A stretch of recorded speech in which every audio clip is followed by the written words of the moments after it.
doctor. So the best actress last year at the SAFTAs, our very own Oscars, and she is gorgeous. And I bet that growing up you were a great actress and you faked illnesses and avoided going to school, huh? Never, not with my dad. You lie, Saw really? right through it. Oh, we did it all the time, except my parents also saw right through it. You know, try as we may, and we tried. In fact, kids, if you can try this at home, put a bit of saliva on your tongue and then breathe through your mouth and your nose at the same time, and you get this effect. I'm feeling a bit ill. That's pretty good, don't you think? That's good. That's excellent. Maybe a bit of an acting career for that. Yeah. You're just being nice. But let's talk about a serious condition, a wheat intolerance, gluten intolerance. You discovered that about 3 years ago. How and why? Well, I was kind of feeling just out of sorts, and I decided, let me go to a homeopath just to experience what it is to and go not to a doctor, a homeopath, huh? Yes, yes. yes. And they are doctors. No pressure. Just decided to experience what it is, because I've never been to a homeopath. I had never been at the time. So I went there. I told him, these are my symptoms, this is what's going on. And he was like, you know what, that sounds like a wheat or a gluten intolerance. So if that's what you have, these are the things that you should do. Stay away from this kind of food, that kind of food. Sure. Nightmare. I can imagine. Yeah. Tell me about your symptoms.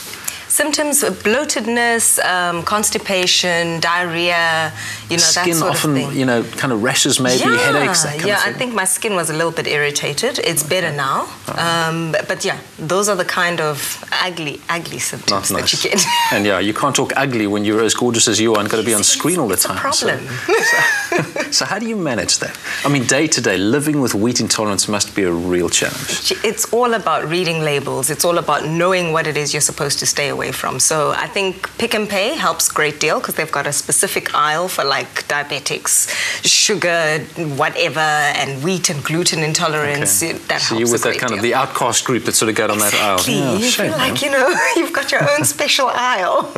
And what about the canteen at work? Do they cater for you? Well, that becomes a nightmare as well, because try explaining to the canteen lady that you don't eat this, that, and the other thing, and can you please package something that has none of that? Wow. Yeah. Well, I'm impressed that you still have a wonderful smile on your face despite some of those challenges. So we're going to talk about that afterwards, in fact, how we overcome that and how we can determine if, in fact, you are food intolerant, because 75% of people suffer from some form of food intolerance, most without ever realizing it. So as I said, after the break, we'll talk about how to determine if you are intolerant and what you can do about it if you are. Hello, doctor.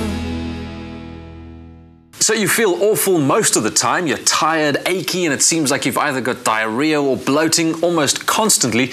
Maybe your skin itches and flakes, or you get unexplained rashes or hives, and headaches are part of your everyday existence. If that's you, it's possible that you suffer from a food allergy or intolerance. 3 out of 4 people do.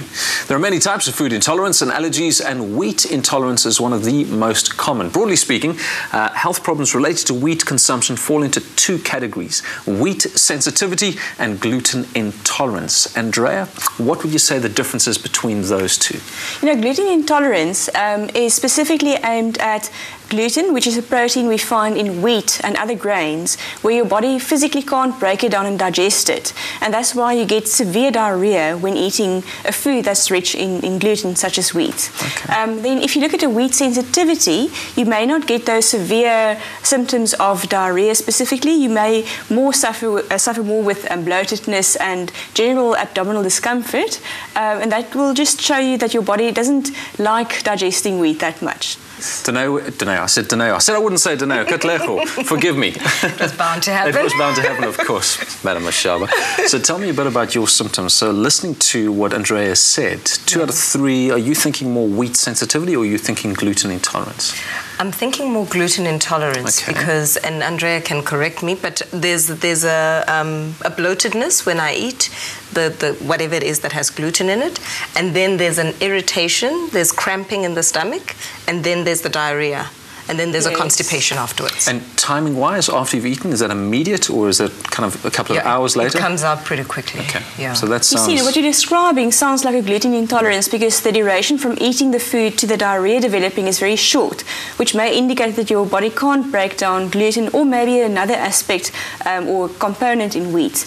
It's probably best to go for a medical test to determine is it really a gluten or a wheat intolerance. But in the end, the advice would be the same, to stay away from wheat products. Is this why you stayed so slim? Because there's just so little you can eat. I suppose it's advantageous, isn't it?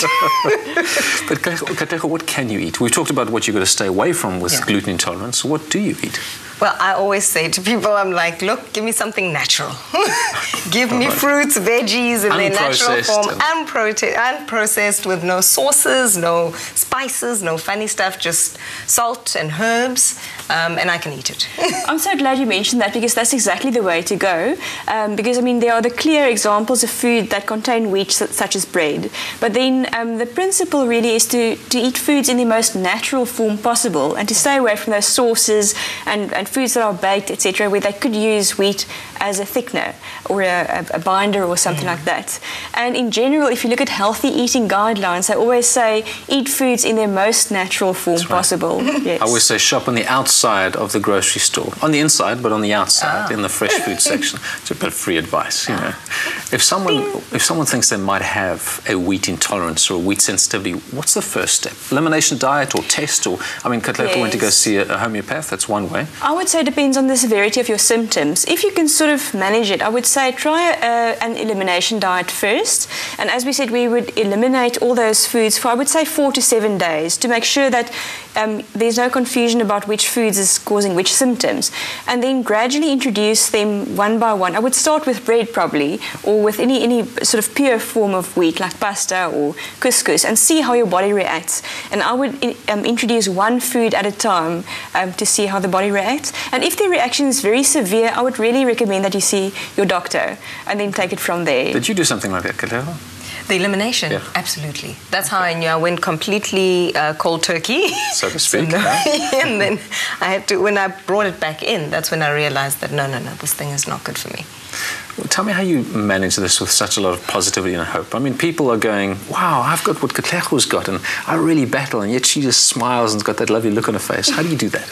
Well, you know, you have to be positive about it, firstly, because it's manageable. It's not the end of the world. Sure. It's just a lifestyle choice, as I always say to people. It's just you make different choices to other people. So whereas somebody would go and have bread for breakfast, you know, I'll have yogurt and, you know, a salad, a fruit salad. So it's just a matter of different choices, and you can actually live with it. You know, it's not a train smash. And you're almost forced to eat healthily, aren't you? Which is a bonus. Yeah, great motivation. So can't be cured, but can be managed. Absolutely. Wonderful. Katlego, thank you so much. Andrea, thanks for your insight. As always, there's nothing you did to deserve or catch wheat sensitivity. It's in your genes. Doctor